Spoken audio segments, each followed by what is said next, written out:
जबकि gravimetric methods में हम मास मेजर कर रहे होते हैं। तो ग्रेविमेट्रिक मेथड्स की दो मेजर टाइप्स हैं। एक को कहा जाता है प्रेसिपिटेशन मेथड। इस मेथड में क्या किया जाता है, एनालाइट को कन्वर्ट किया जाता है स्पेरिंगली सोल्यूबल प्रेसिपिटेट में। फॉर एग्जांपल, आप किसी एनालाइट को रिएक्ट कराएं किसी प्रेसिपिटेटिंग एजेंट के साथ, तो एनालाइट उस प्रेसिपिटेट के साथ उस प्रेसिपिटेटिंग एजेंट के साथ रिएक्ट करके वो प्रेसिपिटेट्स बनाएगा, स्पेरिंगली सोल्यूबल प्रेसिपिटेट्स। तो उन प्रेसिपिटेट्स को आप क्या करते हैं, वे करते हैं। पहले आप उनको वॉश करेंगे फिल्टर करने के बाद, फिर जब वो प्योर फॉर्म में आ जाए तो उसको आप ड्राई करेंगे, और ड्राई करने के बाद उसका वे लेंगे, और वे लेके उसकी उस प्रेसिपिटेट की वेट की मदद से आप एनालाइट का अमाउंट कैलकुलेट करते हैं। तो this one is called the precipitation method. And the second one is volatilization method. ये मेथड क्या होता है, in this the analyte or its decomposition products are volatilized at a suitable temperature. The volatile product is then collected and weighed, or alternatively the mass of the product is determined indirectly from the loss in mass of the sample. यहाँ पे आप either sample को decompose करते हैं वोलेटाइलाइजेशन method में, या फिर उसको इवोपरेट कराते हैं। तो इस तरह से डिकम्पोजिशन के थ्रू जो लॉस इन मास होता है, उस लॉस इन मास को आप मेजर करके सैंपल में मौजूद एनालाइट की अमाउंट को आप डिटरमिन कर रहे होते हैं।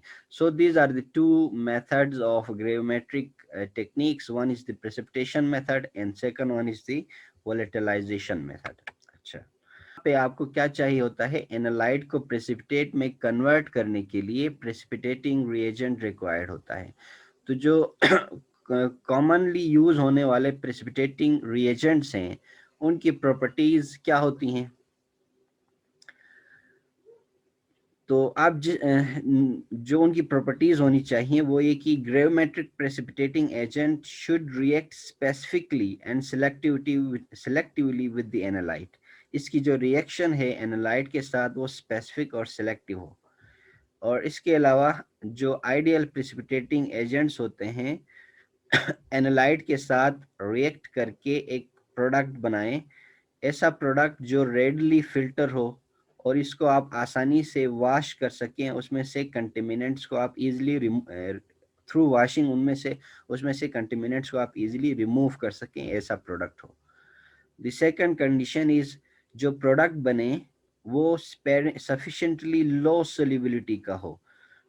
तो इसका मतलब है कि so that no significant loss of solid occur. अगर उसकी सोल्युबिलिटी ज़्यादा होगी तो क्या होगा, वॉशिंग के दौरान या फिल्ट्रेशन के दौरान जब आप वॉशिंग करते हैं तो, और वॉशिंग के दौरान वो अमाउंट लॉस हो जाएगा। तो इसका मतलब मास लॉस होगी तो क्वांटिफिकेशन जो होगी वो गलत होगी। तो इसलिए उसकी क्वाइट लो सोल्युबिलिटी वाला प्रोडक्ट बनना चाहिए। इसके अलावा जो प्रोडक्ट है, it should be unreactive with constituents of the atmosphere. वो स्टेबल प्रोडक्ट हो। अगर वो किसी एटमॉस्फेरिक कंस्टिट्यूएंट्स के साथ रिएक्ट करके ऑक्सीडाइज होगा तो फिर वो किसी और प्रोडक्ट में कन्वर्ट होगा, और आप रॉन्ग कैलकुलेशन करेंगे या रॉन्ग क्वांटिफिकेशन करेंगे। और इसी तरह जो नेक्स्ट प्रॉपर्टी है प्रोडक्ट की, it should be of noun composition after it is dried or if necessary ignited.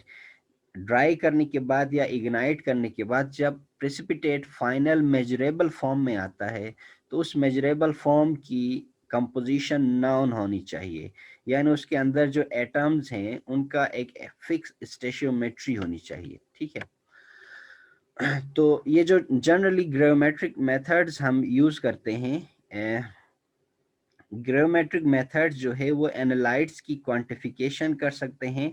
इसमें हम मिलीमोल्स और मिलीग्राम लेवल पे, ठीक है, यानी अगर एनालाइट जो है, एनालाइट का अमाउंट हमें ज़्यादा चाहिए होता है, यानी अगर ये मिलीमोल्स और मिलीग्राम लेवल पे अमाउंट ऑफ एनालाइट हो, तब आप ग्रेविमेट्रिक मेथड के थ्रू आप इसकी एनालिसिस कर सकते हैं। इसी तरह इसकी जो प्रिसीजन और एक्यूरेसी है वो भी पार्ट्स पर 1000 तक है। तो इसका मतलब ये है कि compare to compare to the instrumental methods या स्पेक्ट्रोस्कोपिक मेथड्स, ग्रेविमेट्रिक मेथड्स की सेंसिटिविटी जो है वो कम है। ठीक है। अच्छा, this one is a pictorial representation of one of the volatilization method. यहाँ पे volatilization method को explain किया गया है with the help of sodium bicarbonate determination का जो एक्सपेरिमेंट है उसके थ्रू इस वोलेटिलाइजेशन टेक्निक को एक्सप्लेन किया गया है। देखिए यहाँ पे इस फ्लास्क के अंदर यहाँ पे सोडियम बाइकार्बोनेट मौजूद है। आप इसमें ऐड करते हैं सल्फ्यूरिक एसिड। जैसे ही सोडियम बाइकार्बोनेट में सल्फ्यूरिक एसिड ऐड किया जाता है तो क्या होता है, water vapours and carbon dioxide produce होती है। ठीक है। तो यहाँ से आप नाइट्रोजन गैस को, जो कि एक इनर्ट गैस है, इसको फ्लो कराएं तो यहाँ पे जो कार्बन डाइऑक्साइड और वाटर वेपर्स बनेंगे वो यहाँ से इस ट्यूब के थ्रू फ्लो करेंगे। अच्छा, ये जो रास्ते में इसके पाथ में एक यू शेप ट्यूब आता है, इस यू शेप ट्यूब के अंदर कैल्शियम सल्फेट रखा हुआ है। कैल्शियम सल्फेट क्या करता है, ये वाटर को ट्रैप करता है।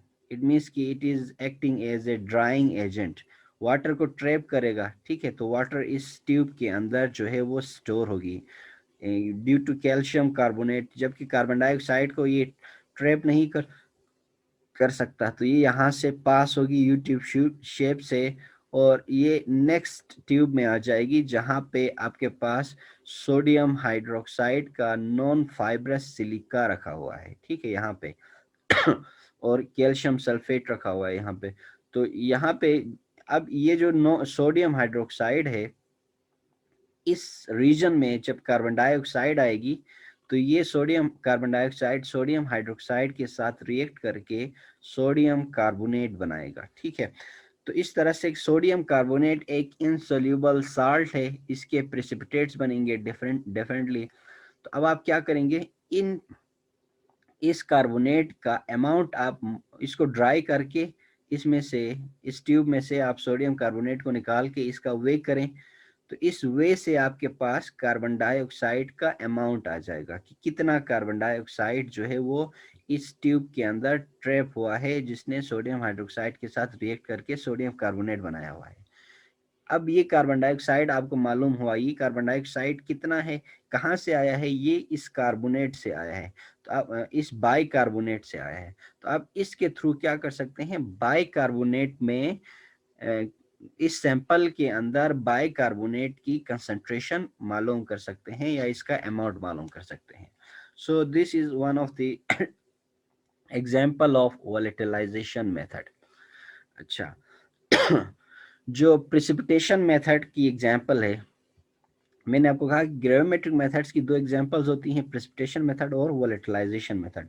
तो वोलेटिलाइजेशन मेथड की जो बेस्ट एग्जांपल है यहाँ पे ये वाली है, क्योंकि हमने प्रोडक्ट को क्या किया हुआ है, डिकम्पोज किया हुआ है, बाइकार्बोनेट को डिकम्पोज किया है कार्बन डाइऑक्साइड में, वाटर में। फिर हमने कार्बन डाइऑक्साइड का अमाउंट मालूम करके, यानी लॉज इन मास मालूम करके, हमने बाइकार्बोनेट की क्वांटिटी फाइंड की हुई है। The second one, precipitation method की जो एक बेस्ट एग्जांपल है वो क्लोराइड डिटर्मिनेशन है। ठीक है। जब आप क्लोराइड के सैंपल में, किसी क्लोराइड के सैंपल में सिल्वर नाइट्रेट ऐड करते हैं तो ये क्या होता है, सिल्वर के साथ, सिल्वर जो है क्लोराइड के साथ रिएक्ट करके वाइट कलर के सिल्वर क्लोराइड के प्रेसिपिटेट्स बन जाते हैं। अब आप क्या करेंगे, इस सैंपल में से आपने सिल्वर नाइट्रेट ऐड कर, एक्सेस ऐड कर किया हुआ है और वाइट प्रेसिपिटेट्स बने हैं। इन वाइट प्रेसिपिटेट्स को वॉश करें, फिल्टर करें। फिल्टर करने के बाद अगर आप प्रेसिपिटेट की वेट को ग्रेविमेट्रिक फैक्टर से मल्टीप्लाई करेंगे तो आपके पास क्लोराइड की कंसंट्रेशन आ जाएगी, क्लोराइड का अमाउंट आ जाएगा। ठीक है। तो इसकी एग्जांपल, फॉर एग्जांपल यहाँ पे ग्रेविमेट्रिक फैक्टर कैसे कैलकुलेट करेंगे, formal weight of silver chloride कितना है, सिल्वर क्लोराइड का फॉर्मल वेट 143.23 ग्राम पर मोल है। इसी तरह एटॉमिक वेट ऑफ क्लोराइड कितना है, ये 35.45 ग्राम पर मोल। तो ग्रेविमेट्रिक फैक्टर मालूम कर सकते हैं by dividing the atomic weight of chloride with that of formal weight of silver chloride. Atomic weight of chloride को आप डिवाइड करें formal weight of silver chloride से, तो आपके पास ग्रेविमेट्रिक फैक्टर आ जाएगा, that is 0.247 in the case of silver chloride. तो अब आप मास ऑफ क्लोराइड, जो आपने इस प्रेसिपिटेट का मास मेजर किया हुआ है, इस प्रेसिपिटेट के मास को मल्टीप्लाई करेंगे ग्रेविमेट्रिक फैक्टर से, तो आपके पास mass of chloride in sample आ जाएगा। ठीक है, तो इस तरह से आप प्रेसिपिटेशन मेथड के थ्रू डिटरमिन कर सकते हैं अमाउंट ऑफ एनालाइट को। अच्छा, लेकिन सर प्रेसिपिटेशन मेथड फिर से रिपीट करें प्लीज। प्रेसिपिटेशन मेथड फिर से रिपीट करूं। प्रेसिपिटेशन मेथड में आप एनालाइट को कन्वर्ट करते हैं किसी मेजरेबल प्रेसिपिटेट में, स्पेरिंगली सोल्यूबल प्रेसिपिटेट में कन्वर्ट करते हैं, यानी सॉलिड फॉर्म में उसको लेके आते हैं। वो सॉल्यूशन में था ना, डिसॉल्व था, तो उसको आप सॉलिड फॉर्म में लेके आते हैं। सॉलिड फॉर्म में लाने के लिए आपको कोई प्रेसिपिटेटिंग एजेंट चाहिए होगा। ठीक है, हर एनालाइट के साथ डिफरेंट प्रेसिपिटेटिंग एजेंट्स आपको रिक्वायर्ड होंगी। एक ही प्रेसिपिटेटिंग एजेंट सारे एनालाइट को प्रेसिपिटेट नहीं करता। ठीक है, जो है वो कुछ एनालाइट्स मल्टीपल, कुछ प्रेसिपिटेटिंग एजेंट्स जो हैं वो मल्टीपल एनालाइट्स को प्रेसिपिटेट में कन्वर्ट करते हैं, जबकि कुछ सेलेक्टिवली चंद एनालाइट्स के साथ प्रेसिपिटेट्स की फॉर्मेशन करते हैं। फॉर एग्जांपल क्लोराइड की एग्जांपल दी थी, क्लोराइड जो है वो सिल्वर के साथ जब रिएक्ट करेगा तो सिल्वर क्लोराइड की फॉर्मेशन होगी। So this silver chloride is solid form में होगा, इसके वाइट प्रेसिपिटेट्स बनते हैं, जैसा कि आपको यहाँ पे इस इमेज में नजर आ रहा है। ठीक है, अब आप प्रेसिपिटेट बनने के बाद का मरहला क्या है, सबसे पहले तो आप सैंपल के अंदर, जिसके अंदर कुछ नहीं था, उसमें आप क्या करेंगे, सिल्वर नाइट्रेट ऐड करेंगे, तो सिल्वर क्लोराइड के प्रेसिपिटेट्स बनेंगे। इन सिल्वर क्लोराइड के प्रेसिपिटेट्स को आप ग्रेविमेट्रिक फैक्टर से अगर मल्टीप्लाई करते हैं तो आपके पास mass of chloride in sample आ जाएगा। तो ग्रेविमेट्रिक फैक्टर कैसे कैलकुलेट करेंगे, सिल्वर क्लोराइड में आपने क्लोराइड की डिटर्मिनेशन करनी है, तो मास ऑफ क्लोराइड को दैट इज 35.45 डिवाइड करेंगे सिल्वर क्लोराइड के मास से, तो आपके पास ग्रेविमेट्रिक फैक्टर आ जाएगा। ठीक है, तो ये जो प्रेसिपिटेशन मेथड है, इसका कॉन्सेप्ट इंट्रोड्यूस करवाया था थियोडर डब्ल्यू रिचर्ड ने। ये इनकी पिक्चर है।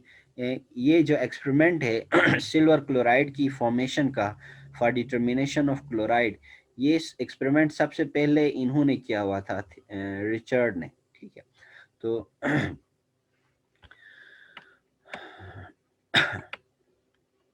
the next topic is how to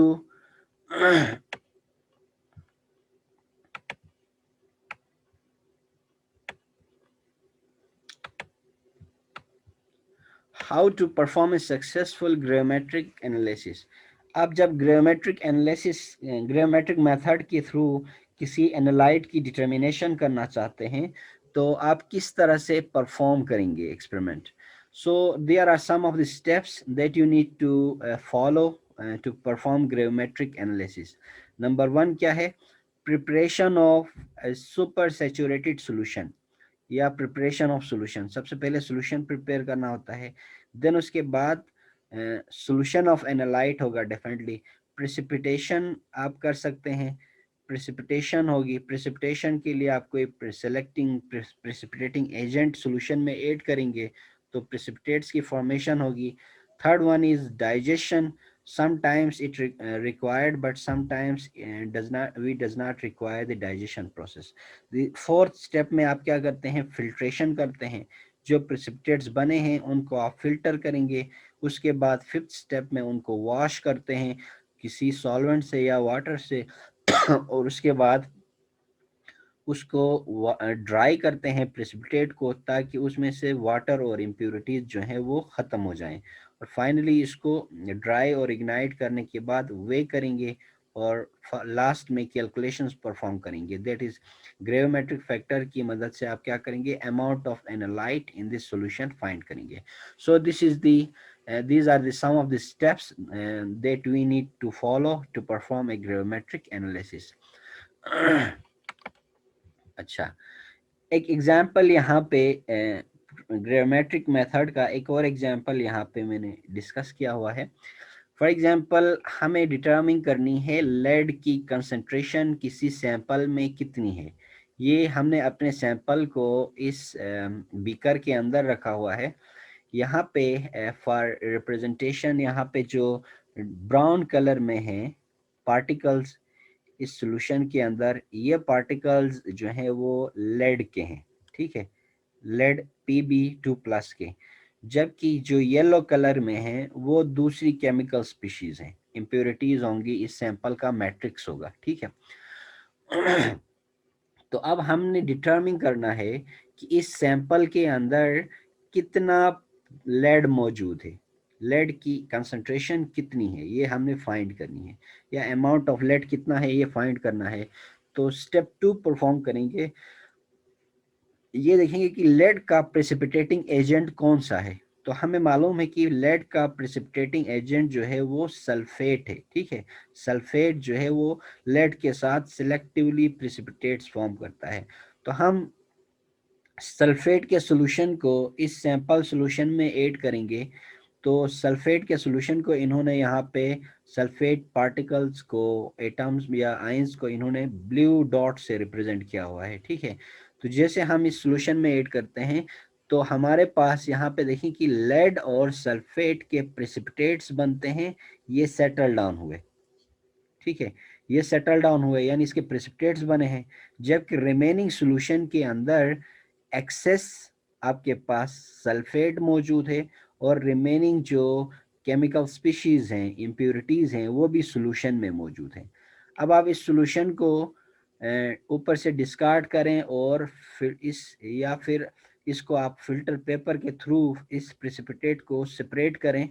तो जो रिमेनिंग पार्टिकल्स हैं सॉल्यूशन के अंदर, रिमेनिंग पार्टिकल्स में impurities and the matrix of the sample, और इसके अलावा जो सल्फेट, एक्सेस सल्फेट है, वो आपके इस लेड सल्फेट के सैंपल में से रिमूव हो जाएगा थ्रू फिल्ट्रेशन। तो अब आपके पास फिल्टर पेपर में सिर्फ और सिर्फ लेड सल्फेट आएगा। इसको आप क्या करेंगे, वॉश करें सही से और फिर इसको ड्राई करने के बाद यूजिंग द ग्रेविमेट्रिक फैक्टर इस ड्राई मास को मल्टीप्लाई, लेड सल्फेट की ड्राई मास को मल्टीप्लाई करेंगे ग्रेविमेट्रिक फैक्टर से, तो आपके पास लेड की कंसंट्रेशन और अमाउंट आ जाएगी। तो इस तरह से ये एक एग्जांपल है कि अगर आपकी सैंपल में आपने लेड की डिटर्मिनेशन करनी हो तो आप कैसे कर सकते हैं, ठीक है। अच्छा, वन इम्पॉर्टेंट थिंग, जब हम ग्रेविमेट्रिक मेथड्स परफॉर्म कर रहे होते हैं तो यहाँ पे ग्रेविमेट्रिक मेथड्स की जो परफॉर्मेंस है या सक्सेस है वो डिपेंड करती है बेसिकली पार्टिकल साइज पे, ठीक है। समटाइम्स पार्टिकल्स लार्ज बनते हैं जो ग्रेविमेट्रिक प्रेसिपिटेट्स हैं, कुछ समटाइम्स पार्टिकल्स स्लो बनते हैं। तो हम ग्रेविमेट्रिक एनालिसिस के लिए पार्टिकल्स का साइज कितना होना चाहिए, ठीक है। डेफिनेटली पार्टिकल का साइज जो है वो प्रोसीजर पे भी इफेक्ट होता है। फॉर एग्जांपल फिल्ट्रेशन के दौरान अगर पार्टिकल्स का साइज बहुत ही स्मॉल है तो वो फिल्टर पेपर से भी पास हो सकते हैं और आपके मैट्रिक्स के साथ रिमूव हो सकते हैं और इस तरह की बहुत सी इश्यूज आ सकते हैं। So the precipitates made up of large particles are generally desirable. इसीलिए ग्रेविमेट्रिक एनालिसिस के लिए हमें पार्टिकल्स की साइज को लार्ज रखना पड़ता है, या पार्टिकल का साइज, हाँ, अगर लार्ज होगा तब सक्सेसफुल एनालिसिस हो पाएगी, ठीक है। क्योंकि जो लार्ज पार्टिकल्स हैं they are easy to filter and wash free of impurities. Large particles को आप इजीली वॉश कर सकते हैं, इजीली फिल्टर कर सकते हैं। अच्छा, तो स्मॉल पार्टिकल्स के मुकाबले में जो लार्ज पार्टिकल्स हैं वो रिलेटिवली प्योर भी होते हैं, ठीक है। इसी वजह से ग्रेविमेट्रिक मेथड्स के लिए पार्टिकल के साइज को लार्ज रखना डिजायरेबल होता है। अब यहाँ पे क्वेश्चन ये है कि ठीक है, अगर पार्टिकल का साइज स्मॉल हो तो वहाँ पे एरर्स हो सकती हैं और मास लॉस हो सकता है, मल्टीपल इश्यूज हैं। तो हमारा टारगेट पार्टिकल के साइज को लार्ज रखना है। तो हम पार्टिकल के साइज को किस तरह से लार्ज रखें? तो यूजुअली तो इसके लिए हमें जानना होगा कि कौन से फैक्टर्स हैं जो पार्टिकल के साइज को डिटरमिन करते हैं। So the particle size of solids formed by precipitates varies enormously. तो एक एक्सट्रीम पे जब हम प्रेसिपिटेशन करते हैं तो कुछ लार्जर पार्टिकल्स होंगे जो और कुछ स्मॉलर पार्टिकल्स होंगे। तो दो एक्सट्रीम्स होंगी तो प्रेसिपिटेशन के लिए मिनिमम कितना स्मॉल होना चाहिए, मैक्सिमम कितना लार्ज होना चाहिए। सो एट वन एक्सट्रीम क्लॉइडल सस्पेंशन अगर बना हो तो क्लॉइडल सस्पेंशन के अंदर पार्टिकल्स का साइज जो होता है वो स्मॉल होता है in the range of 10⁻⁷ to 10⁻⁴ centimetre की रेंज में होता है। यानी क्लॉइडल सस्पेंशन में जो पार्टिकल्स का डायमीटर होता है वो 10⁻⁷ टू 10⁻⁴ सेंटीमीटर होता है। डेफिनेटली इनका साइज बहुत ही स्मॉल है, तो ये नेक्ड आई से नजर नहीं आएंगे। आपको एक टर्बिड सा सॉल्यूशन नजर आएगा, पार्टिकल्स इतने ज्यादा विजिबल नहीं होंगे in the case of colloidal suspension. अच्छा, तो क्लॉइडल पार्टिकल्स हैं, they have no tendency to settle from solution nor they are easily filtered. Solution में वो सेटल भी नहीं होते, इजीली फिल्टर भी नहीं होते। अच्छा, जबकि दूसरे एक्सट्रीम पे जो पार्टिकल्स का डायमीटर है वो टेंस ऑफ मिलीमीटर्स या इससे ज़्यादा होता है। तो जो दूसरे एक्सट्रीम पे जो सॉल्यूशंस बनती हैं जिनमें पार्टिकल का जो साइज है वो लार्जर होता है, इनको हम क्रिस्टलाइन सस्पेंशन का नाम देते हैं। ठीक है। तो क्रिस्टलाइन सस्पेंशन में पार्टिकल्स का साइज रिलेटिवली ज़्यादा होता है। तो इट मीन्स कि क्रिस्टलाइन सस्पेंशन के पार्टिकल्स को हम इजीली फिल्टर कर सकते हैं और ये पार्टिकल्स जो हैं वो इजीली सेटल डाउन होती हैं। अच्छा,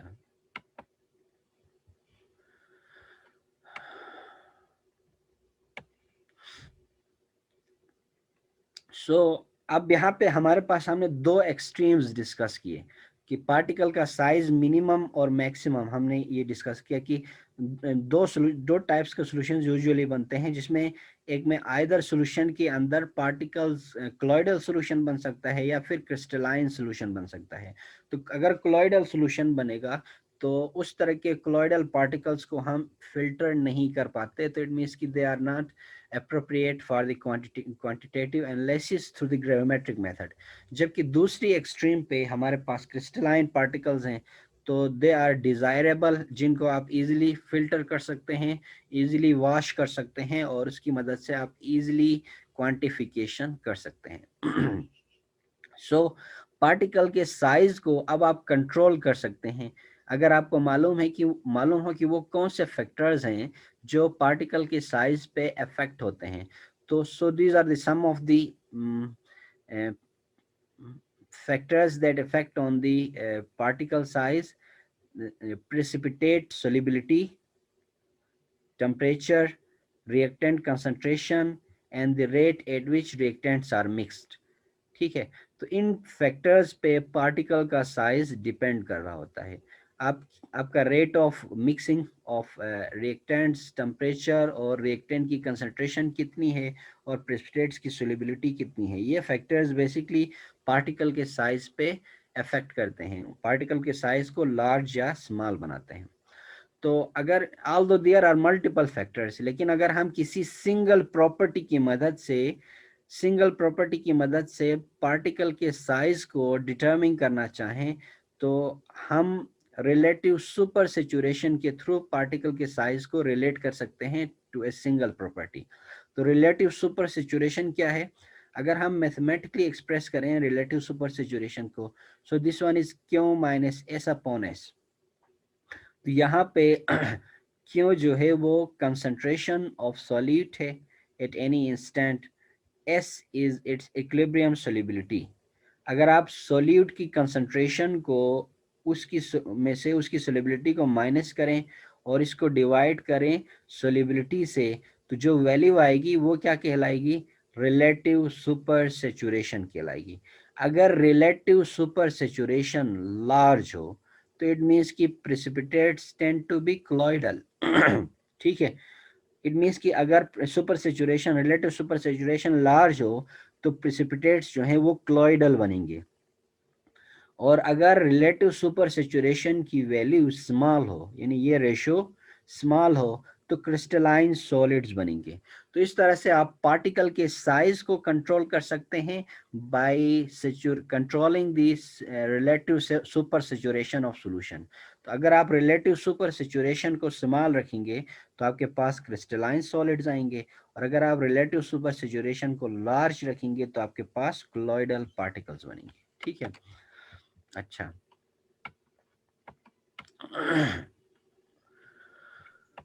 सर जी, रिलेटिव सुपर सिचुएशन को हम लार्ज और स्मॉल कैसे रख सकते हैं, वो दोबारा रिपीट करें सर। अच्छा अच्छा।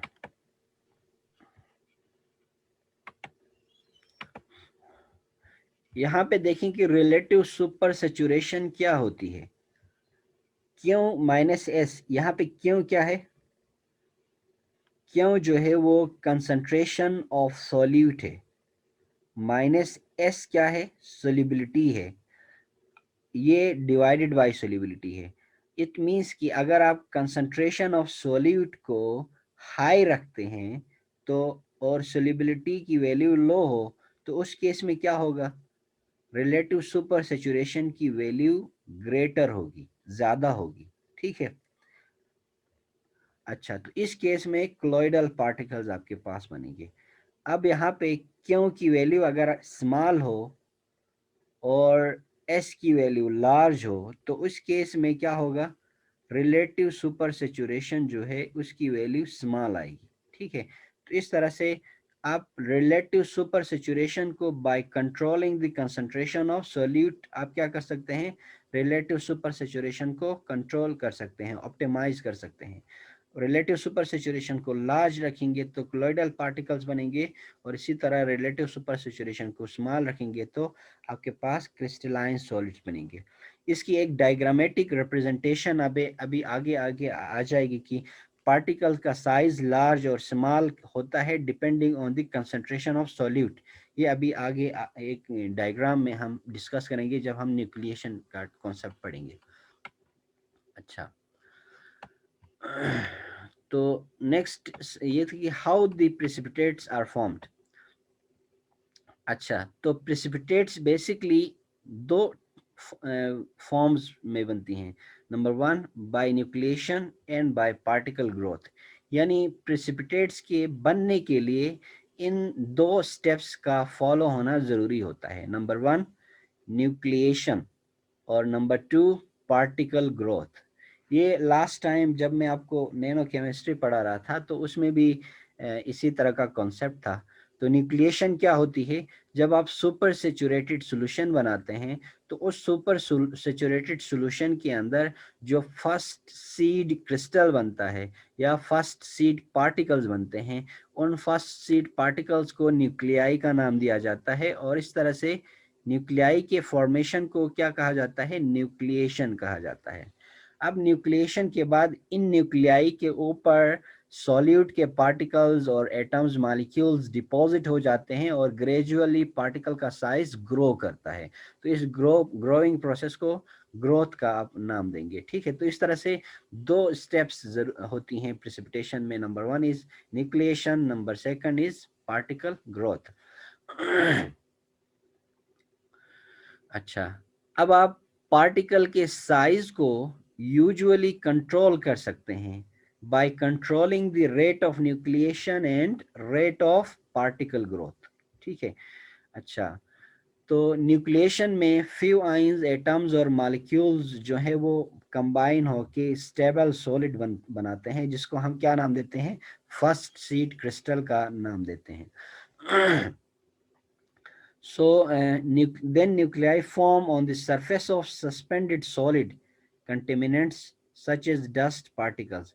या ये भी हो सकता है कि अगर सॉल्यूशन के अंदर कुछ डस्ट पार्टिकल्स हैं तो ये डस्ट पार्टिकल्स भी न्यूक्लिएशन को इनिशिएट करते हैं, क्योंकि इन डस्ट पार्टिकल्स के ऊपर एटम्स और आयंस जो हैं वो डिपॉजिट होंगे, और डिपॉजिट होने के बाद वहाँ पे न्यूक्लियाइज की फॉर्मेशन होगी और पार्टिकल्स ग्रो कर जाएंगे. तो इस तरह से डस्ट पार्टिकल्स आपकी are sometimes dust particles are used as a catalyst for the precipitation को बिगिन करने के लिए और प्रेसिपिटेशन को फास्ट करने के लिए क्या किया जाता है, डस्ट पार्टिकल्स यूज किए जाते हैं, या अगर किसी सॉल्यूशन में मौजूद हैं तो वो ग्रोथ ऑफ न्यूक्लिएशन के प्रोसेस को फास्ट करते हैं. ठीक है, तो अभी हमने कहा कि बेसिकली प्रेसिपिटेशन डिपेंड, पार्टिकल का साइज डिपेंड करता है न्यूक्लिएशन एंड पार्टिकल की ग्रोथ पे. फॉर एग्जांपल अगर सॉल्यूशन की कंसंट्रेशन ज़्यादा है और न्यूक्लिएशन को अगर आप फास्ट रखते हैं तो फास्ट न्यूक्लिएशन की वजह से नंबर ऑफ न्यूक्लियाई बनेंगे, मल्टीपल न्यूक्लियाई, और उनके ऊपर डेफिनेटली सॉल्यूट डिपॉजिट होगा. ओवरऑल जो है वो न्यूक्लियाई की ज़्यादा न्यूक्लियाई बनने की वजह से पार्टिकल का साइज स्मॉल होगा. लेकिन अगर आप न्यूक्लियाई की फॉर्मेशन को स्लो रखते हैं तो स्लो न्यूक्लिएशन में कम न्यूक्लियाई बनेंगे और फाइनल में जो प्रेसिपिटेट्स बनेंगे उनका साइज ग्रो करेगा. ठीक है, लार्ज होगा. तो इस तरह से लार्ज पार्टिकल्स बन सकते हैं if the rate of nucleation is slow, और स्मॉल पार्टिकल्स बन सकते हैं if the rate of nucleation is fast. तो इस तरह से आप पार्टिकल के साइज को डिटरमिन कर सकते हैं. सो सक्सेसफुल प्रेसिपिटेशन के जो स्टेप्स हैं तो उनके स्टेप्स क्या हैं. Procedure of precipitation. सबसे पहले आप सुपर सैचुरेटेड सॉल्यूशन बनाते हैं. सुपर सैचुरेटेड सॉल्यूशन एक ऐसा सॉल्यूशन होता है जहां पे concentration of solute is exceeding than that of its saturation level. यानी जितना सॉल्यूशन सोल्यूबल होना चाहिए था उससे ज़्यादा अमाउंट में अगर आप किसी सॉल्यूशन में सोल्यूटेट करते हैं तो सुपर सैचुरेशन सॉल्यूशन बनता है. तो प्रेसिपिटेशन यूजुअली बिगिन स्टार्ट होती है इन सुपर सैचुरेशन सॉल्यूशंस में. अनसैचुरेटेड सॉल्यूशंस में प्रेसिपिटेशन नहीं होती, प्रेसिपिटेशन होती है सुपर सैचुरेटेड सॉल्यूशंस में. तो सेकंड स्टेप न्यूक्लिएशन है. न्यूक्लिएशन क्या होती है, अभी मैंने कहा कि फर्स्ट सीड क्रिस्टल्स या फर्स्ट सॉलिड पार्टिकल्स का सॉल्यूशन में बनना क्या कहलाता है, न्यूक्लिएशन कहलाता है. And the third one is the growth. Nucleation के बाद जो न्यूक्लियाई बने हैं उनकी ग्रोथ होती है. ठीक है, the solid particles are depositing on the surface of the nuclei and the size of the nuclei gradually increases. It results in the formation of large particles. So this particles के large होने को आप क्या कहते हैं, growth का नाम देते हैं. अगर हम concentration versus time plot करें process of precipitation को तो हमें different levels of the in the process of precipitate formation particles का size और shape पता चल जाता है. ठीक है, तो usually अगर solution super saturated हो और तो below the level of super saturation कोई न्यूक्लियाई फॉर्म नहीं होते. ठीक है, कोई न्यूक्लियाई फॉर्म नहीं होते. अच्छा, सेचुरेशन को अगर आप कंसंट्रेशन को फर्दर इंक्रीज करते हैं तो सॉल्यूशन सुपर सैचुरेट हो जाएगा. डेफिनेटली यहाँ से ऊपर सुपर सैचुरेशन लेवल आएगी. तो सुपर सैचुरेशन लेवल में कंसंट्रेशन ऑफ सॉल्यूट का एक रीजन आता है जिसको हम सी मिनिमम कहते हैं. ठीक है, C minimum is the concentration, minimum concentration of solute required for the formation of precipitates. Precipitates की formation के लिए जो minimum concentration of सॉल्यूट है, this one is C minimum. जैसे ही कंसंट्रेशन सी मिनिमम पे आती है तो before C minimum, below below C minimum आपके पास प्री न्यूक्लिएशन स्टेप है। यहाँ पे आपके पास पार्टिकल्स हैं but they are not forming nuclei. ठीक है, यहाँ पे सॉल्यूट के पार्टिकल्स हैं, आयंस हैं, केटायंस हैं, एनायंस, एनालाइट के। जैसे ही कंसंट्रेशन एक्सीड करेगी सी मिनिमम से, तो पार्टिकल्स जो हैं वो सोल्यूट के पार्टिकल्स एग्रीगेट होना स्टार्ट होंगे और they will form nuclei, small seed crystals की फॉर्मेशन करेंगे, जहाँ पे 3, 4, 5 एटम्स, मॉलिक्यूल्स या आयंस मिलके क्या कर रहे होते हैं, स्मॉल इनविजिबल पार्टिकल्स बना रहे होते हैं, जिनको आप न्यूक्लियाई का नाम देते हैं या सीड क्रिस्टल्स का नाम देते हैं। ठीक है, तो जैसे ही अब यहाँ पे डेफिनेटली आपने कंसंट्रेशन इंक्रीज की हुई है above C minimum, minimum level of concentration required for the precipitate formation. इस लेवल में आपकी कंसंट्रेशन है तो आपकी न्यूक्लियाई की फॉर्मेशन होगी। अब जैसे ही न्यूक्लियाई की फॉर्मेशन होगी उसके बाद चूंकि आपने सॉल्यूशन का कंसंट्रेशन कांस्टेंट रखा हुआ है थ्रू आउट, शुरू से ही आपने इसको अबाउ सी मिनिमम और सी मैक्सिमम की बिटवीन आपने कंसंट्रेशन रखी हुई है, तो न्यूक्लियाई की फॉर्मेशन होगी। और फिर न्यूक्लियाई के बाद अब क्या होगा, ये ग्राफ ग्रेजुअली डिक्रीज होगा। ये ग्रेजुअली जैसे ही ग्राफ डिक्रीज होगा तो न्यूक्लियाई जो होंगे वो कन्वर्ट होंगे क्रिस्टलाइन पार्टिकल्स में। ठीक है, यानी इन सॉल्यूट के जो मॉलिक्यूल्स हैं वो डिपॉजिट होंगे पार्टिकल्स के न्यूक्लियाई के ऊपर और इनका साइज ग्रेजुअली ग्रो कर जाएगा और क्रिस्टल्स की फॉर्मेशन होगी और इन क्रिस्टल्स के पार्टिकल्स का साइज फर्दर ग्रो करेगा और इस तरह से आपके पास प्रिसिपिटेट्स की फॉर्मेशन होगी। तो throughout this process from pre nucleation, nucleation, crystallisation से लेके ग्रोथ तक का प्रोसेस है। इसमें ग्राफ देखें तो शुरू में आप कंसंट्रेशन इंक्रीज करते हैं, एक सी मिनिमम और सी मैक्सिमम के बीच में आ जाते हैं। उसके बाद आप जब कंसंट्रेशन को कांस्टेंट रखते हैं तो ये कंसंट्रेशन फिर दोबारा से डिक्रीज हो जाती है। ठीक है, इस डिक्रीज होने की वजह क्या है, क्योंकि न्यूक्लियाई के ऊपर सॉल्यूट में सॉल्यूशन में मौजूद सॉल्यूट के पार्टिकल्स इन न्यूक्लियाई के ऊपर डिपॉजिट होंगे और ये प्रेसिपिटेट्स में कन्वर्ट होंगे। तो ओवरऑल सॉल्यूशन के अंदर क्या होगा, सॉल्यूशन में सॉल्यूट की कंसंट्रेशन डिक्रीज होगी। इसीलिए ये कंसंट्रेशन जो है वो ग्राफ जो है वो यहाँ ग्राफ में ये रीजन जो है वो डाउनवर्ड आ रहा है, डिक्लाइन आ रहा है इसमें। So this one is representing the decrease in the concentration of solute due to the formation of precipitates। उसके बाद ये कांस्टेंट रहेगा डेफिनेटली, जितना सुपर दोबारा से सेचुरेशन लेवल पे आने के बाद फर्दर प्रिसिपिटेट्स की फॉर्मेशन रुक जाएगी, सेचुरेशन पॉइंट पे आने के बाद ये कांस्टेंट रहेगा ये लाइन। ठीक है, तो this one is the graphical representation of the formation of precipitation. अच्छा,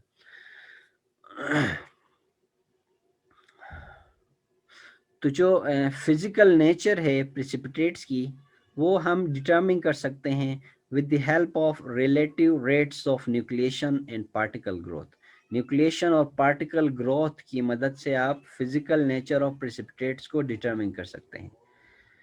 अगर न्यूक्लिएशन रेट हाई हो तो क्या होगा, when nucleation rate is greater, particle growth rate particle growth rate से न्यूक्लिएशन की का जो रेट है अगर वो ज़्यादा होगा तो उस केस में क्या होगा, more number of nuclei are form, जो न्यूक्लियाई हैं वो ज़्यादा बनेंगे, स्मॉलर पार्टिकल्स प्रोड्यूस्ड, और जो पार्टिकल्स होंगे उनका साइज छोटा होगा, स्मॉलर पार्टिकल्स बनेंगे।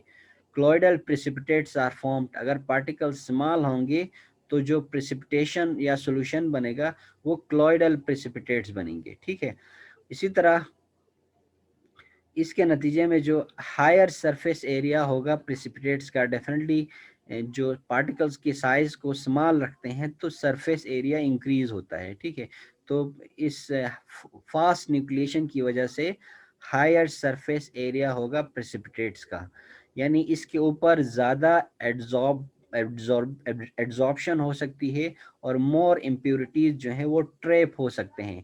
इसी वजह से अभी कहा था कि जैसे पार्टिकल स्मॉल पार्टिकल्स में इम्प्योरिटीज ज़्यादा होती हैं, लार्ज पार्टिकल्स के अंदर इम्प्योरिटीज कम होती हैं। इसलिए क्योंकि स्मॉल पार्टिकल्स के ऊपर ज़्यादा एड्जॉर्प्शन सरफेस अवेलेबल होता है और ज़्यादा इम्प्योरिटीज ट्रैप हो सकती हैं। इसी तरह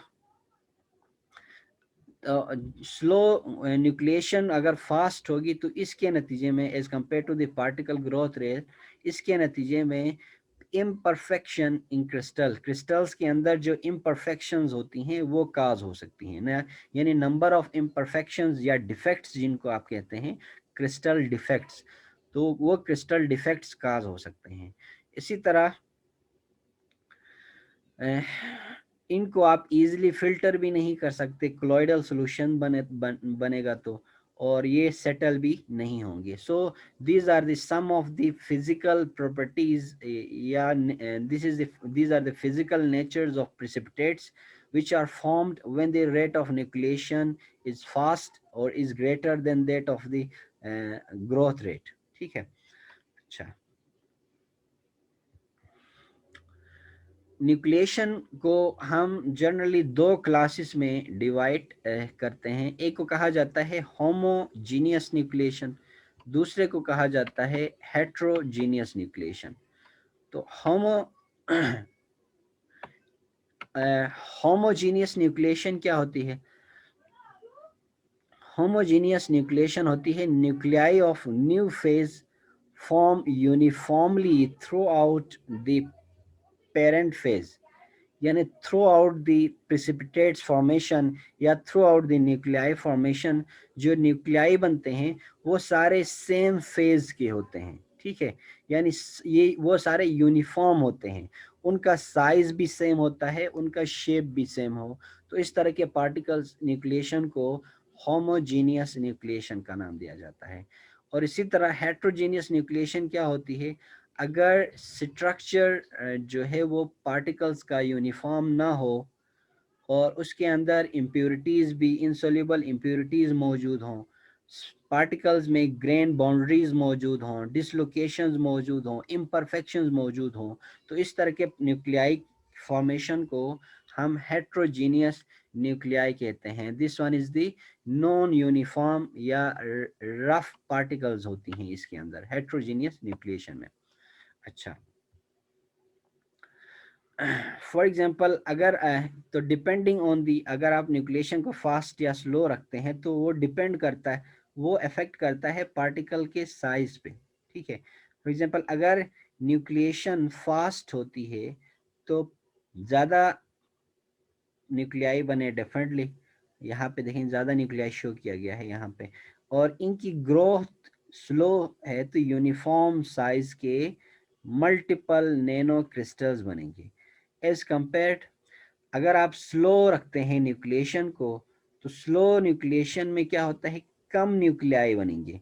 अब इन कम न्यूक्लियाई के लिए सॉल्यूट में पार्टिकल्स ज़्यादा हैं, अब वो पार्टिकल्स, सॉल्यूट के पार्टिकल्स इन न्यूक्लियाई के ऊपर डिपॉजिट होंगे और जिसके नतीजे में ये न्यूक्लियाई ग्रो करेंगे और इनका पार्टिकल जो होगा वो लार्ज होगा। सो अब आपको पता चला कि जब आप प्रेसिपिटेट्स की फॉर्मेशन करते हैं तो अब आप अपनी मर्जी से प्रेसिपिटेट्स के साइज को कंट्रोल कर सकते हैं, उसको यूनिफॉर्म भी बना सकते हैं, इसको रफ इरेगुलर शेप और बाउंड्रीज वाले पार्टिकल्स भी बना सकते हैं, स्मॉलर पार्टिकल्स भी बना सकते हैं, लार्जर पार्टिकल्स भी बना सकते हैं। This all depends on the relative super saturation of the solution, and it depends on the rate of nucleation, it depends on the growth rate, it depends on the rate of mixing of the solution। तो इस तरह से multiple factors हैं जो particle के size को control करते हैं। ठीक है, अच्छा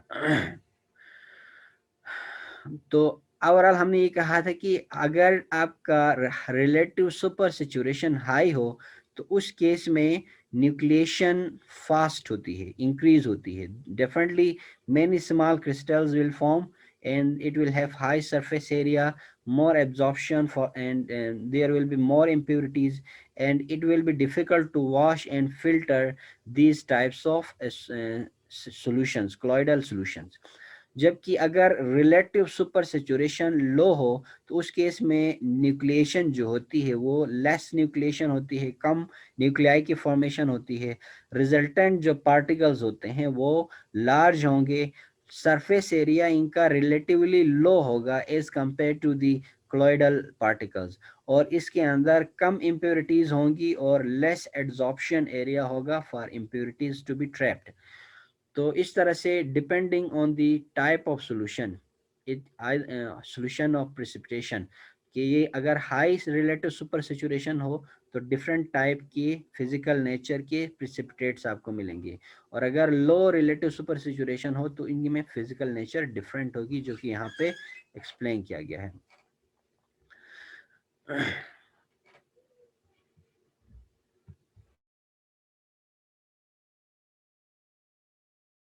अच्छा,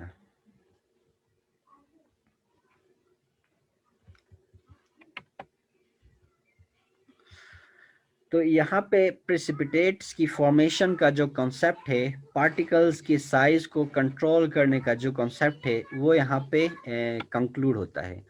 तो हम यहाँ पे नेक्स्ट जो कॉन्सेप्ट है वो in the gravimetric methods of analysis, वो है solubility and solubility product concept, इसको डिस्कस करेंगे।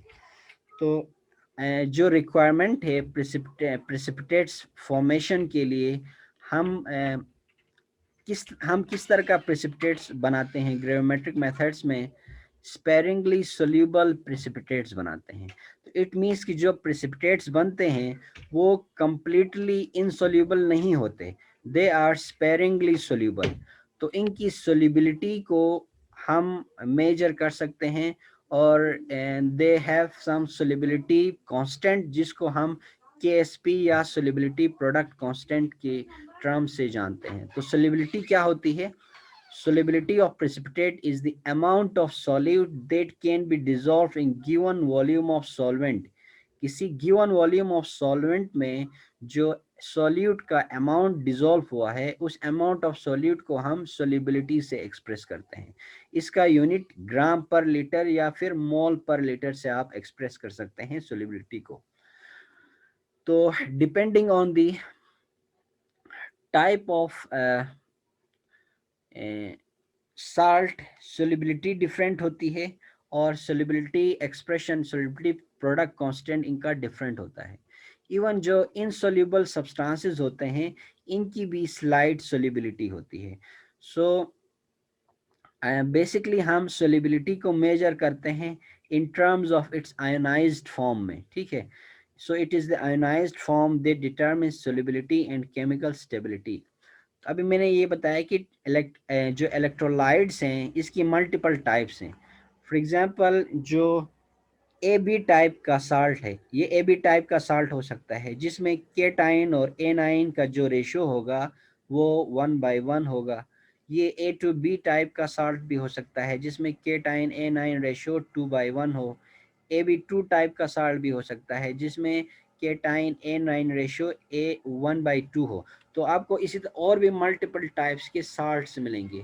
So depending on the type of salt, solubility and KSP expression will be different। हम एग्जाम्पल लेते हैं ए बी टाइप का साल्ट। इसकी एग्जाम्पल सिल्वर क्लोराइड है, क्योंकि सिल्वर और क्लोराइड दोनों 1:1 के मोल रेशियो में है यहाँ पे। तो अगर आप इसका इक्विलिब्रियम एक्सप्रेशन इक्वेशन बनाएं तो एक्वा सोल्यूशन में सिल्वर क्लोराइड स्पेरिंगली सोल्यूबल होता है into silver ion and chloride ion में, ठीक है।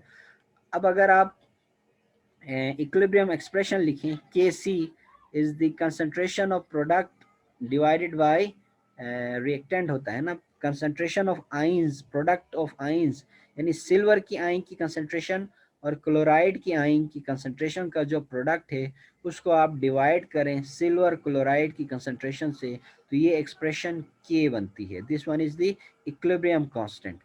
अब यहाँ से सिल्वर क्लोराइड की कंसंट्रेशन को शिफ्ट करें, ये कांस्टेंट है तो के की तरफ, ये के साथ मल्टीप्लाई होगा। अब इस केस में दोनों कांस्टेंट हैं, के भी कांस्टेंट, सिल्वर क्लोराइड की कंसंट्रेशन भी कांस्टेंट, तो एक न्यू कांस्टेंट एक्सप्रेशन बनेगी जिसको आप नाम देते हैं KSP, solubility product constant, and this KSP is the product of silver ion concentration and chloride ion concentration. तो इसका मतलब ये है कि KSP is basically the product of concentration of cation and anions formed from any precipitate. किसी precipitate से बनने वाले cation और anion के concentration के product को हम क्या नाम देते हैं? KSP का नाम देते हैं. And this KSP expression is only and only valid for AB type salts. ठीक है. अगर आपने solubility मेजर करनी है, solubility क्या होती है कि कितना solvent के अंदर कितना solute आपका precipitate dissolve हुआ है, तो इसको आप solubility कहते हैं, जो कि आप मेजर करते हैं ग्राम पर लीटर में. तो ये solubility जो है आप कैलकुलेट कर सकते हैं with the help of KSP expression. ठीक है. अच्छा, तो ए बी टाइप्स हर डिफरेंट साल्ट्स के लिए डिफरेंट केएसपी एक्सप्रेशन यूज होती है. तो डेफिनेटली सोल्युबिलिटी कैलकुलेट भी करने के लिए आप डिफरेंट वेज में सोल्युबिलिटी कैलकुलेट कर सकते हैं. अगर हम सोल्युबिलिटी कैलकुलेट करना चाहें सिल्वर क्लोराइड टाइप के साल्ट्स के लिए, ए बी टाइप साल्ट्स के लिए, फॉर एग्जांपल सिल्वर क्लोराइड की बात करते हैं, तो अभी हमने केएसपी एक्सप्रेशन बनाई थी. So this Ksp expression tells us that KSP is the product of silver ion and chloride ion concentration. अब यहाँ पे हम solubility measure करते हैं either in terms of the chloride concentration or either in terms of the silver concentration. Yes, any question? Sir ये simple अल्फाज में बताएं कि ये केएसपी एक्चुअली इंफॉर्मेशन क्या देती है हमें. जब आप किसी sparingly soluble salt precipitate को solvent में ऐड करते हैं तो वो completely insoluble नहीं होता, उसके कुछ आयंस जो हैं वो डिसोसिएट होके सॉल्यूशन में चले जाते हैं. तो कितने आयंस आपके सॉल्यूशन में चले गए हैं, इन आयंस की कंसंट्रेशन का प्रोडक्ट जो है वो केएसपी कहलाता है. तो इट मींस कि केएसपी आपको इंफॉर्मेशन देता है केटाइंस कितने हैं, एनाइंस कितने हैं, और साल्ट कितना डिसोसिएट हुआ है, कितना सोल्यूबल है साल्ट. तो सोल्युबिलिटी ऑफ साल्ट के बारे में आपको इंफॉर्मेशन मिलती है with the help of Ksp. ठीक है. तो अगर आप सोल्युबिलिटी कैलकुलेट करना चाहते हैं ए बी टाइप साल्ट के लिए, तो इस केस में KSP A B type salt के लिए क्या थी? Concentration of cation and concentration of anion. हम as model example silver chloride को लेके यहाँ पे सोल्युबिलिटी की एक्सप्रेशन बनाएं. तो इसके लिए जो सोल्युबिलिटी एक्सप्रेशन बनेगी वो क्या होगा? अगर हम एज्यूम करें सिल्वर की कंसंट्रेशन एस से, क्लोराइड की कंसंट्रेशन भी एस से, तो इस केस में केएसपी किसके बराबर होगा? एस स्क्वायर के बराबर होगा. ठीक है. तो S square is equals to KSP and this S is basically solubility. अब आप एस कैलकुलेट करना चाहें तो क्या करेंगे? स्क्वायर को खत्म करने के लिए इस साइड पे केएसपी की साइड पे अंडर रूट लेंगे. तो अब जो न्यू एक्सप्रेशन बनी, दिस वन इज सोल्युबिलिटी के लिए क्या बनी? S is equals to under root KSP. इसका मतलब ये हुआ कि जो ए बी टाइप के साल्ट्स हैं इनकी सोल्युबिलिटी कैलकुलेट कर सकते हैं by using this expression, that is solubility is equals to under root of KSP, जहाँ पे सोल्युबिलिटी आपकी यहाँ पे मोलर सोल्युबिलिटी को रिप्रेजेंट करती है. इसका एक न्यूमेरिकल एग्जांपल करेंगे तो आपको और कॉन्सेप्ट क्लियर हो जाएगा. For example, find solubility for silver chloride when KSP value is KSP value of silver chloride is 10 raised power minus 10. ठीक है. तो बेसिकली हम KSP की मदद से क्या कर सकते हैं? इक्विलिब्रियम सोल्युबिलिटी को मेजर कर सकते हैं. तो इसी तरह का एक न्यूमेरिकल यहाँ पे दिया हुआ है. हमने कैलकुलेट करना है equilibrium solubility of silver chloride using this KSP expression. तो अभी हमने इक्वेशन ड्राइव की हुई है, silver chloride is A B type salt. तो इसकी जो इक्वेशन है वो क्या है? S is equals to under root of KSP. तो हाँ, अब यहाँ पे KSP की वैल्यू आप पुट करें 10⁻⁻10 है, इसका अंडर रूट ले लें तो सोल्युबिलिटी आपके पास आ गई 1 मल्टीप्लाई बाय 10⁻⁻5 मोलर।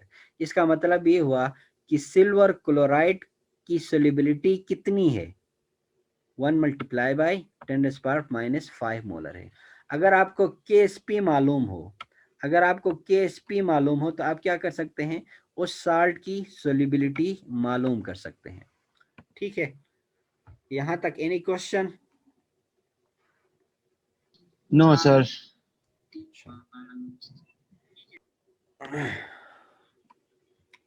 चलें हम नेक्स्ट की तरफ मूव करते हैं।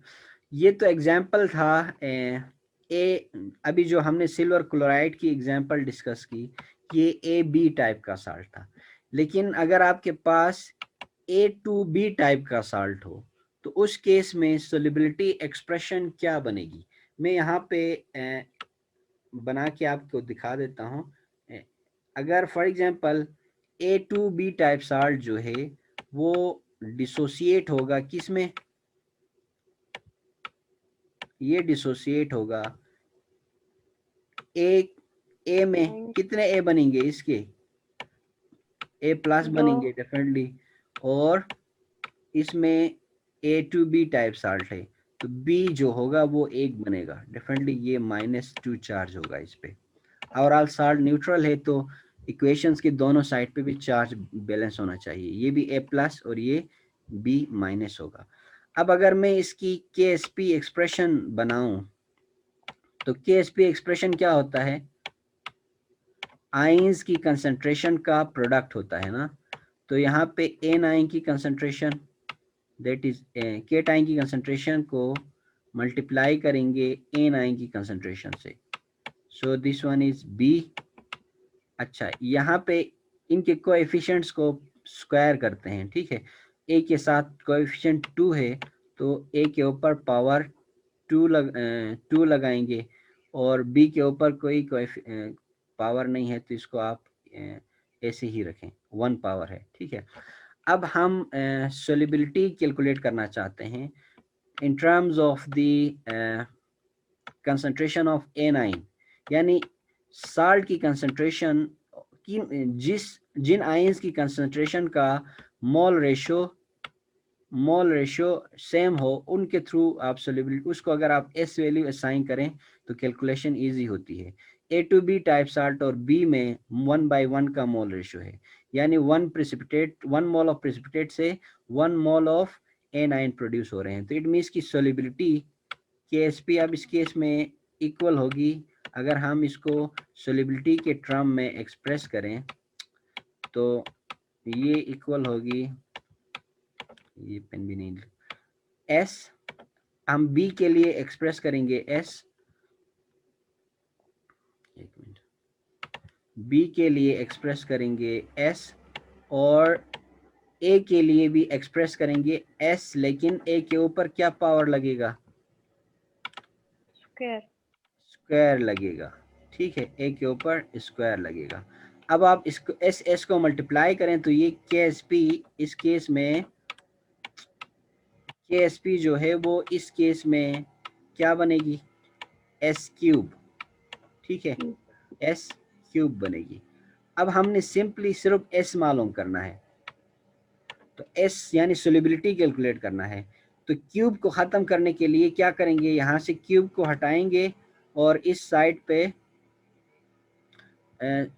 सॉरी यहाँ पे एक मिस्टेक हो गया है, यहाँ पे 2A है ना, ये 2 हमने इग्नोर किया, 2A, तो ये 2S² यानी 2 पे भी स्क्वायर और S पे भी स्क्वायर, तो 2 2 जा ये क्या होगा 4, ये अब इस केस में 4S³ आ गया, 4S³। अब आप क्या करेंगे, इस 4 को इस साइड पे शिफ्ट करें तो ये KSP डिवाइडेड बाय 4 हो जाएगा। क्यूबिक को ख़त्म करें तो सोल्युबिलिटी के लिए जो अब फाइनल एक्सप्रेशन बनी वो क्या बनी, solubility is equals to cubic root of KSP by 4, ठीक है। तो इस तरह से A2B टाइप ऑफ साल्ट्स की सोल्युबिलिटी कैलकुलेट कर सकते हैं with the help of this equation, solubility is equals to cubic root of KSP by 4 से।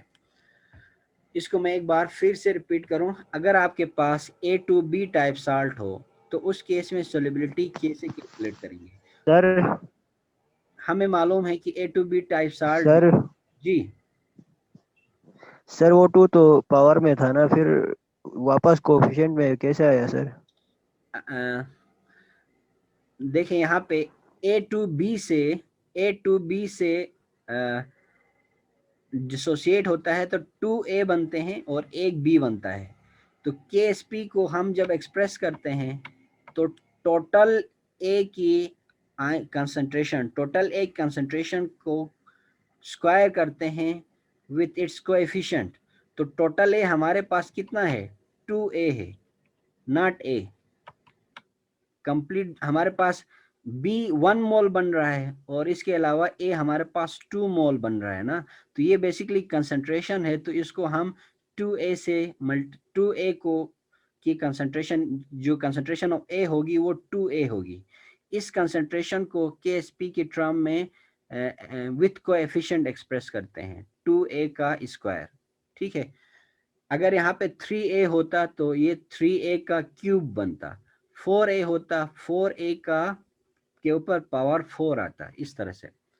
तो अब यहाँ पे 2 का भी स्क्वायर A का भी स्क्वायर है तो 2 2 जा 4 हुआ ये, और इस तरह से B की जगह हमने S रखा है तो A भी S होगा डेफिनेटली, और ये S क्यूब बना, और ये इस तरह से KSP is equals to 4S cube बना। अब आपने क्या करना है, 4 को इस तरफ शिफ्ट किया तो ये KSP/4 हुआ, और क्यूब को ख़त्म करने के लिए इस साइड पे हम क्यूबिक रूट लेंगे तो सोल्यूबिलिटी की जो एक्सप्रेशन आई वो हमारे पास solubility is equals to cubic root of KSP/4 आ गई। ठीक है, इसको विथ रेफरेंस टू एग्जांपल यहाँ पे देखते हैं। देखिए यहाँ पे सिल्वर क्रोमेट किस टाइप का साल्ट है? A2B टाइप का साल्ट है। तो सिल्वर क्रोमेट जो है वो डिसोसिएट हुआ है किसमें? 2 सिल्वर आयंस और एक क्रोमेट आयन में। अब यहाँ पे हम सोल्यूबिलिटी ऑफ प्रेसिपिटेट मेजर कर सकते हैं in terms of the concentration of chromate, यानी सोल्यूबिलिटी किसके इक्वल है? क्रोमेट के कंसंट्रेशन की इक्वल है। अब यहाँ पे सिल्वर की जो कंसंट्रेशन है वो डबल है किसके मुकाबले में? क्रोमेट के मुकाबले में सिल्वर की कंसंट्रेशन डबल है, तो इसका मतलब solubility will be the half of the concentration of silver होगी। ठीक है, तो अब आप सिंपली क्रोमेट KSP एक्सप्रेशन बनाए तो ये क्या होगा? KSP expression will be chromate की कंसंट्रेशन इनटू सिल्वर की कंसंट्रेशन का स्क्वायर। अब इन्होंने क्रोमेट के लिए हमने सिंपली क्रोमेट ही रखा, यहाँ पे सिल्वर को सब्सटीट्यूट करें क्रोमेट से, तो एक सिल्वर की क्रोमेट की concentration is equal to half of the silver concentration. तो इसका मतलब ये हुआ कि यहाँ पे अगर सिल्वर की कंसंट्रेशन 1 मोल है तो क्रोमेट की कंसंट्रेशन कितनी होगी? 2 मोल। तो हमने यहाँ पे इन्होंने सब्सटीट्यूट किया हुआ है सिल्वर को 2 क्रोमेट से। तो अब हम क्योंकि सोल्यूबिलिटी मेजर करना चाह रहे हैं in terms of chromate concentration, अब आप क्या करेंगे, इसको सिंप्लीफाई करें। 2 के ऊपर भी स्क्वायर है तो 2 2 जा 4 हो गया, और क्रोमेट्स को कंबाइन करें तो एक क्रोमेट के ऊपर स्क्वायर है, एक के ऊपर 1 कोएफिशिएंट है, तो ओवरऑल ये एक्सप्रेशन बनी 4 इंटू क्रोमेट कंसंट्रेशन का क्यूब। अब आप क्या करेंगे, 4 को यहाँ शिफ्ट करेंगे लेफ्ट साइड पे तो ये KSP/4 होगा, और ये KSP/4 is equals to the cubic root of chromate concentration. और अब हम solubility is basically the chromate concentration जैसा कि यहाँ पे पता है। तो अब आप क्रोमेट कंसंट्रेशन फाइंड करने के लिए क्या करेंगे, क्यूब को ख़त्म करेंगे by taking the cubic root on this side. So cubic root of KSP/4 is equals to the chromate concentration, and this one is the solubility of A2B type salt. ठीक है, अच्छा सेम इसी तरह अगर आपके पास AB2 टाइप साल्ट हो, AB2 type salt हो, तो इस केस में भी सोल्यूबिलिटी एक्सप्रेशन जो होगी वो solubility is equals to cubic root of KSP/4 होगा। तो इस केस में यहाँ पे एग्जाम्पल के तौर पे लेड आयोडाइड लिया गया है, लेड आयोडाइड किस टाइप का साल्ट है? AB2 टाइप का साल्ट है। यहाँ पे केटाइन 1 मोल है और एनाइन के 2 मोल्स हैं, तो this one is A2B type salt हुआ। अब यहाँ पे आप देखें कि इन्होंने सोलिबिलिटी को मेजर किया हुआ है इन टर्म्स ऑफ आइदर आप आयोडाइड की कंसंट्रेशन की टर्म में भी मेजर कर सकते हैं और लेड की कंसंट्रेशन की टर्म में मेजर कर सकते हैं। तो solubility is equals to lead ion concentration is equals to half of the concentration of iodide, क्योंकि एक लेड आयोडाइड से 2 मोल्स ऑफ आयोडाइड बनते हैं और 1 मोल लेड का बनता है। तो इसमें मतलब सोलिबिलिटी लेड की कंसंट्रेशन की इक्वल होगी, लेकिन सोलिबिलिटी डबल होगी आयोडाइड की कंसंट्रेशन का, या फिर आप यूं भी कह सकते हैं कि solubility is equals to half of the concentration of iodide. ठीक है, अब इनका KSP एक्सप्रेशन क्या बनेगा? लेड की कंसंट्रेशन को मल्टीप्लाई करेंगे आयोडाइड की कंसंट्रेशन के स्क्वायर से। अब इन्होंने यहाँ पे सब्स्टिट्यूट किया हुआ है लेड को, तो लेड को सब्स्टिट्यूट किया हुआ है आयोडाइड से। तो लेड को सब्स्टिट्यूट करें आयोडाइड से, तो ये चूंकि लेड की कंसंट्रेशन आयोडाइड की कंसंट्रेशन को कंपेयर करें तो ये हाफ आयोडीन है, सो हाफ आयोडाइड आएगा यहाँ पे और आयोडीन की कंसंट्रेशन का स्क्वायर, ये रिमेनिंग पार्ट बचा। अब आप क्या करेंगे, इन दोनों को कंबाइन करें तो ये हाफ इनटू आयोडाइड की कंसंट्रेशन का क्यूब होगा डेफिनेटली, और ये क्यूब जो है वो अगर आप इसको हाफ को शिफ्ट करें लेफ्ट साइड पे तो ये 1/2 था, यहाँ आके मल्टीप्लाई होगा 2 KSP is equals to iodide concentration का क्यूब हुआ। ठीक है, अब आप क्यूब को खत्म करना चाहते हैं तो क्या करेंगे, इस साइड पे क्यूबिक रूट लेंगे, तो आयोडाइड की कंसंट्रेशन अब क्या हो गई, आयोडाइड की कंसंट्रेशन यहाँ पे हो गई क्यूबिक रूट ऑफ 2 KSP, लेकिन this one is not the solubility. Iodide concentration is equals to cubic root of 2 KSP। आप सिंपली आयोडाइड की कंसंट्रेशन मालूम कर सकते हैं क्यूबिक रूट ऑफ 2 KSP की मदद से, लेकिन this iodide concentration is not directly expressing this solubility. Solubility of और आयोडाइड की कंसंट्रेशन में क्या रिलेशन है, यहाँ पे solubility is equals to half of the iodide concentration.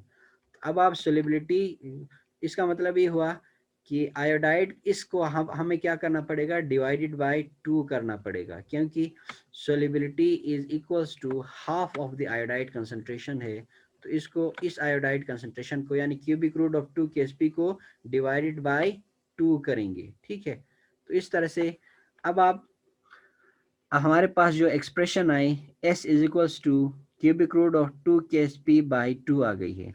अब आप पूरी इक्वेशन को क्यूबिक रूट में लाना चाहते हैं तो उसके लिए क्या करेंगे, 2 किसके इक्वल होता है, अगर हम क्यूबिक रूट ऑफ 8 को सॉल्व करें तो ये इक्वल होता है 2 के, तो इसका मतलब ये है कि हम इस 2 की जगह क्यूबिक रूट ऑफ 8 को सब्सटीट्यूट कर सकते हैं। तो इस तरह से अब हमारे पास जो सोलिबिलिटी की एक्सप्रेशन आ गई वो क्या आ गई, cubic root of 2 KSP upon cubic root of 8। अब आप इन दोनों में क्यूबिक रूट कंबाइन है तो कंबाइन करें तो ये क्या बना, क्यूबिक रूट ऑफ 2 KSP/8 आया। यहाँ से 2 कटेगा तो ये 2 1 जा और ये 2 4 जा होगा डेफिनेटली। तो इस तरह से जो न्यू सोलिबिलिटी एक्सप्रेशन बनी वो क्या बना, solubility is equals to cubic root of KSP/4 हुआ। तो इस तरह से AB2 टाइप साल्ट्स के लिए भी और A2B टाइप साल्ट्स के लिए, दोनों के लिए सोलिबिलिटी एक्सप्रेशन बनती है, वो बनती है क्यूबिक रूट ऑफ KSP/4 बनती है। ठीक है, यहाँ पे एक न्यूमेरिकल एग्जांपल दिया हुआ है, सपोज द लेड आयोडाइड की जो KSP वैल्यू है वो 7.1 मल्टीप्लाई बाय 10⁻⁻9 है, तो आपने क्या करना है, what will be the solubility calculate करना है। तो इस टाइप के साल्ट के लिए आप सिंपली ये एक्सप्रेशन यूज कर सकते हैं, cubic root of KSP/4। KSP की जगह ये वैल्यू लिखें 7.1 मल्टीप्लाई बाय 10⁻⁻9 और इस डिवाइडेड बाय 4 करके इसका क्यूबिक रूट ले लें, तो सिल्वर आयोडाइड की जो सोलिबिलिटी आ गई वो 1.2 मल्टीप्लाई बाय 10⁻³ मोलर आएगी। ठीक है। तो इस तरह के न्यूमेरिकल्स एग्जाम में भी आ सकते हैं और आपको फ्यूचर में भी इनसे वास्ता पड़ेगा। आपको साल्ट दिया गया होगा, सिंपली उनकी केएसपी वैल्यू दी हुई होगी और आपने सोल्यूबिलिटी कैलकुलेट करना होगा। तो इस केस में आप देखेंगे कि साल्ट किस टाइप का है और उसकी सोल्यूबिलिटी एक्सप्रेशन किस तरह की बनती है। तो अब आप सोल्यूबिलिटी एक्सप्रेशन बनाएंगे और फिर उस सोल्यूबिलिटी एक्सप्रेशन में केएसपी की वैल्यू पुट करके आप क्या कर सकते हैं, सोल्यूबिलिटी कैलकुलेट कर सकते हैं। ठीक है।